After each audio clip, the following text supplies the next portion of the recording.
welcome to Fish on Fridays. I'm McCauley, and I want to talk to you today about 3 different things that we take for granted in our day-to-day life that have their roots in the Catholic tradition, in the Catholic heritage. If you've watched regularly, you know I love these kinds of stories. I call them origin stories. Why do we say and do certain things? And it's crazy amazing how many of them are rooted in our Catholic faith. So I want to share 3 of them with you briefly. The first one, and maybe it's not as well known today, but the phrase cap in hand refers to someone doing something in humility, to being humble in the face of somebody else.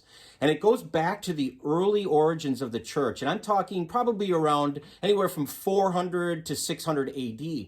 And the hat, believe it or not, was the sign of somebody's rank in society. It was the sign of your position, your authority. And even today, think, if I say firefighter, you can picture what hat they wear. If I say chef, you can picture what hat they wear. Baseball player, police officer, you get the idea. There are hats, even in our society today, that we instantly recognize what they are, what their rank is, what their job is, what their vocation is.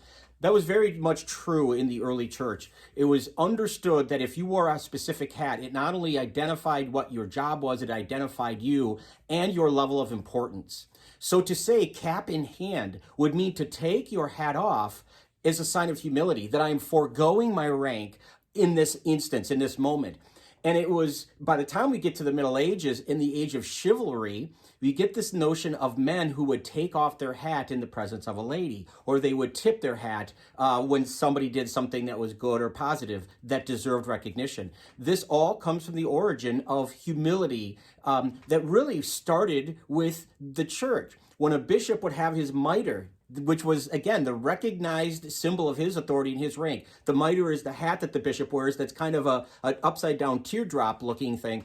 And it was a symbol of his importance. But he would take it off at certain times to reference his humility. And so the idea of cap in hand spread throughout all of European society, basically, and it still comes down to us today that when we're told, hopefully, that when you go into important places like courtrooms or certainly churches, that you take your hat off. If you go to ball games, we're often told that when it's time for the national anthem to remove your caps. Again, this is a sign of humility, and its origins really started just after the age of Constantine, so right around the year 400 and moving forward with the likes of bishops and clergy in the church. So it's a pretty neat thing. Cap in hand. It means to be humble.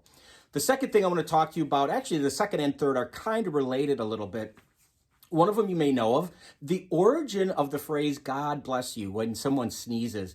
Now, I looked this up, and there are a ton of different stories and legends, but the one that came up over and over again, even in non-religious sources, point to Pope Gregory the Great, Pope Gregory the First, who was Pope from 590 to 604 AD.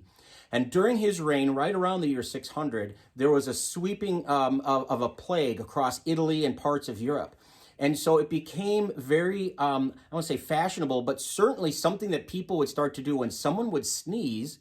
Gregory, asked and instructed that people should say, God bless you to the person who sneezes, because one of the first signs or symptoms of the plague was sneezing. And so the thought was, if you and I bless somebody when they sneeze, that hopefully God would protect them, keep them healthy, and certainly keep them from the plague. So the idea of saying God bless you today, which we often take for granted, has its origins in Pope Gregory the Great from the year 600, when he wanted to try to keep people safe during a time of plague.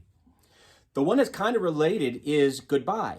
Now, if you think about this, it kind of makes sense. We have kind of, compressed the words together, God be with you. In the Old English, it would be God be with ye. But that was pushed together, smunched together to form the word goodbye. And so every time we say goodbye to somebody, what we're really saying is God be with you. That was what was said by priests, by all the clergy, but certainly by all the laity, the faithful. Anytime you left, you would say God be with you.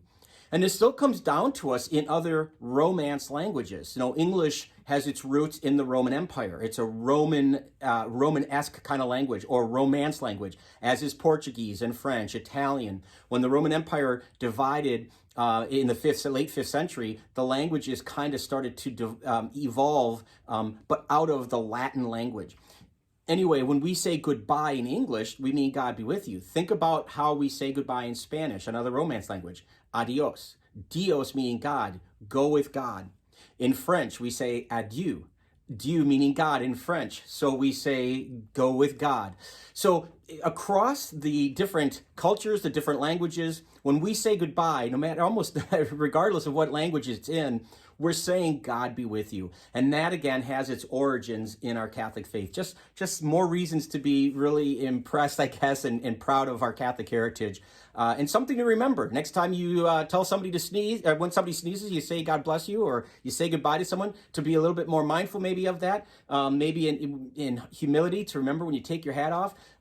Those kinds of things are rooted in our Catholic faith, and they're good practices to keep, and even better practices to keep when we're mindful that their origins they're coming from our faith. They're coming from our great Catholic Church. Thanks for watching. If you'd like to share this, please feel free to do it. I'd love it if you subscribe to our YouTube channel or follow us on Facebook. I hope you'll keep tuning in for more Fish on Fridays every Friday. Until next time, be good to each other, and God bless.